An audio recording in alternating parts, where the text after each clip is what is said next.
Now, President Trump is back in Washington tonight after spending the week in Asia. His trip capped off with a meeting, as we mentioned, with Chinese President Xi Jinping, which President Trump described as, quote, amazing. So now we'll go to the White House, where we find our Ed O'Keefe. Thank you very much, sir, for being here. So tell me a little bit about what happened in this meeting, because going into this, Trump predicted a deal would happen. Then this ended with him essentially slashing tariffs on China. So what exactly went down? What came out of this?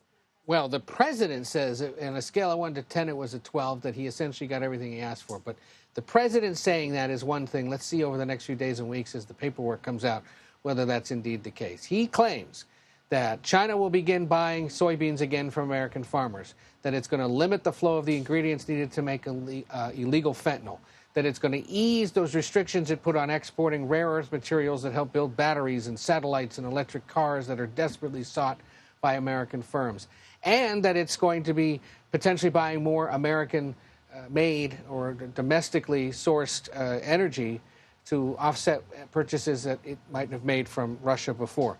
Because of all that, he's going to slash the tariffs on China by 10 percentage points, about 47%, and, suggests that things went well. Claims that there was no discussion about Taiwan. There was no discussion of the nuclear threats that the president tests that the president suggested should resume, and that otherwise it was a great meeting.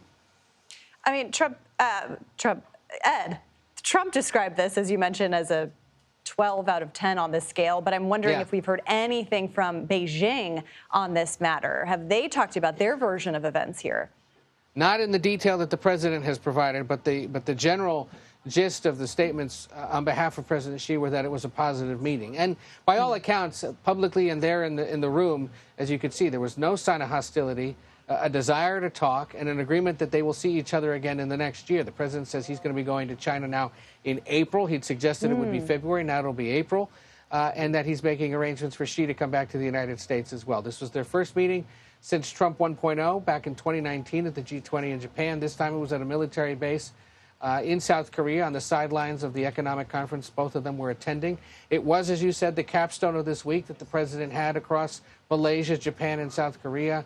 Said he was quite eager to have this meeting, and in his view, believes it went well. But, of course, he's now back here in Washington tonight, going to be handing out candy to some trick-or-treaters on the South Lawn, and then diving into the domestic concerns he's got here. We are day 30 of the shutdown, right? There's big concerns this weekend about the end of funding for the Supplemental Nutrition Assistance Program.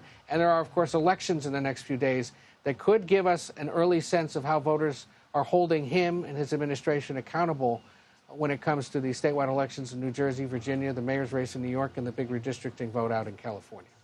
That's right, which I know you have been covering extensively as well. We'll stay tuned to that coverage. Ed O'Keefe, thank you very much for wrapping up that whirlwind trip for us. We appreciate it.